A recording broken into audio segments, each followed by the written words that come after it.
Hey guys, in this video, I will show you how to reset Spectrum router and modem.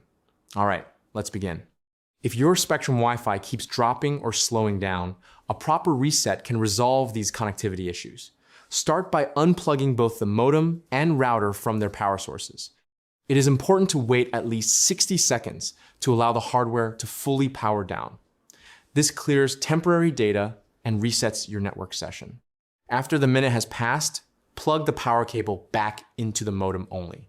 You will need to wait about 2 to 3 minutes for the lights to stabilize. Watch for the online, power, and status indicators to remain solid. Once the modem is active, reconnect the router. Allow another minute for it to boot up. The setup is ready when the Wi-Fi lights are solid. Finally, reconnect your devices to the network. If everything loads quickly, your reset was successful and your connection is refreshed. So that's basically how you can reset Spectrum router and modem. That's it for this video. Thanks.